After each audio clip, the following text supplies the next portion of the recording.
is still there. Coming forward. Oh, and he gets counted and down goes Macias.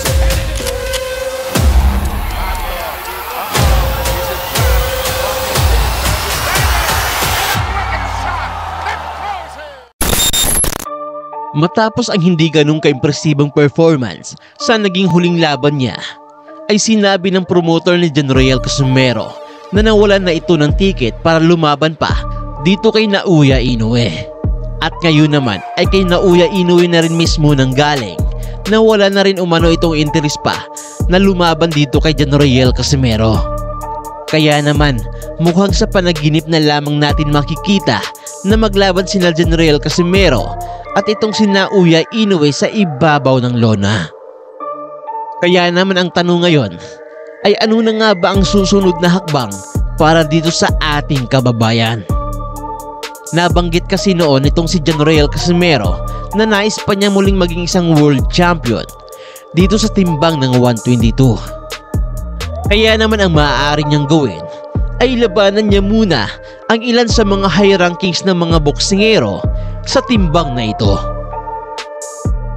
Kagaya nila Luis Nery ng bansang Mexico, Sam Goodman ng Australia, Raiz Alim ng Amerika, at posible rin naman na kasahanan niya ang isa pa nating kababayan na si Carl Hamis Martin, na kamakailan lang ay humahamon umano ng sparring dito kay Genroel Cosmero.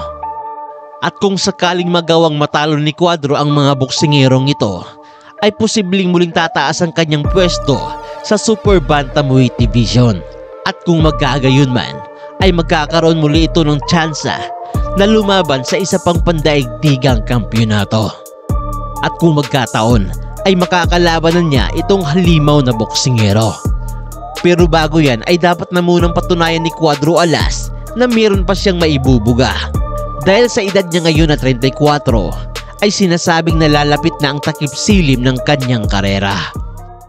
Pero kayo mga sir, naniniwala ba kayong kaya pang manalo nitong si Cuadro Alas kalaban ang mga bigating pangalan dito sa kanyang timbang? Narito at ihahain ko sa inyo ang mga fight highlights ng mga top contenders ng mga boksingero dito sa timbang ng Super Bantam. Una na dyan itong si Luis Nery na isang 2-division world champion na matagal na rin naghahamon dito kay Genroel Cosmero. Siya ay may kartadang 35 wins with 27 knockouts at may isang talo lamang. Luis Pantera Nery.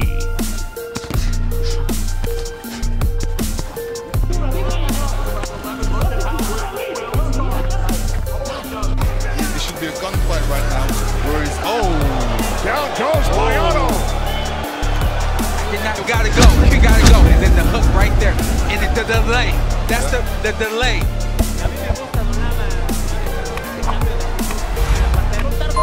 Lo hizo en el segundo episodio. En el primero quiso capear las embestidas por parte del filipino. El filipino lo avasalló, lo impactó. Cuando sintió que se le venía la oleada de golpes, dijo: yo mejor aquí me la voy a llevar con cuidado. Era la decisión, la actitud que tuvo el arrojo, pero como dice la Amazon, Morinón no puede quedar así, con un contragolpe. Tendría que ir ya directamente con el huevo con el Pantera. Será una pelea sensacional que México estará pendiente completamente. Pero lo que decimos con Chávez es que no puede fallar tanto, tiene que protegerse porque luego no lo va a perdonar. Ahí está precisamente, esto es lo que vimos, esto es lo que sentimos con esta presentación por parte de Luis La Pantera Nery. Por lo pronto, a esperar a ver qué es lo que... Pangalawa naman sa listahan ay itong si Sam Goodman. Ang Australianong ito ay ang kasalukuyang numero 1 contender ng WBO at IBF sa Super Bantamweight Division. Siya ay may perpektong kartada na 16 wins with 7 knockouts at wala pang talo.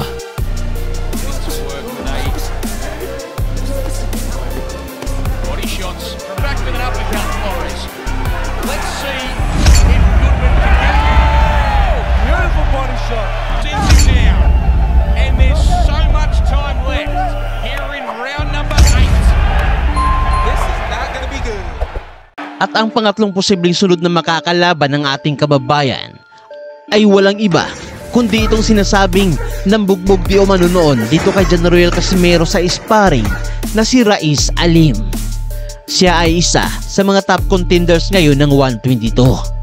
Natalo nga lang ito sa naging huling laban niya kontra dito kay Sam Goodman. Ito ay may kasalukuyang kartada na 20 wins with 12 knockouts at may isang talo. And then Bates in his next out stopped and there's Big right hand. former world champion has instilled in his career. And they're landing good left hooks against Robles. Robles not a fighter you would expect to be in this much trouble early. Here goes Alim, and that is it for this fight. This so happened. See little uppercut on the I believe the next two were body shots.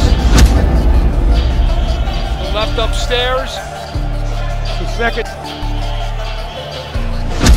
Bang right there. Little left hook to the body. It's made a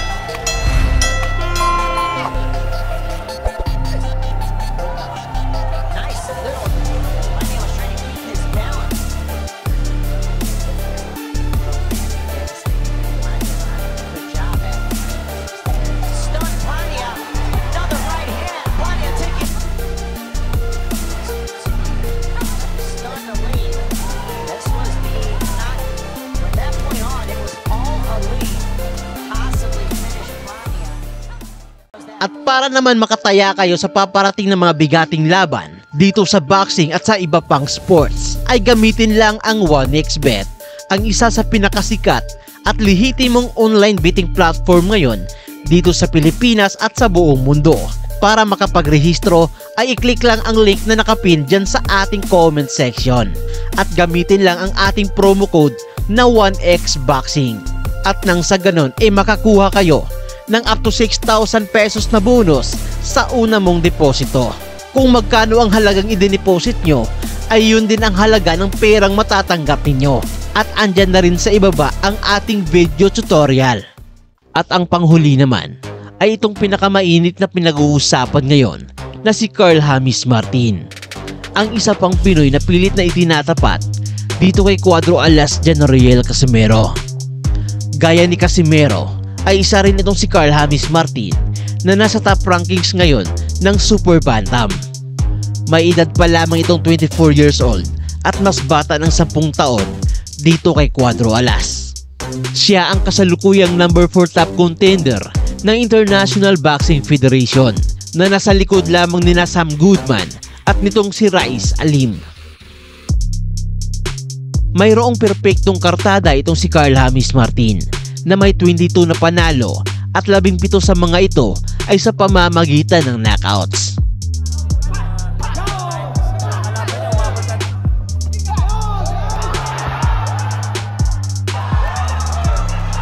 Isa-isa na lang yung response nitong si Koki at Jim. Ito na yung FPJ, yung ESPN.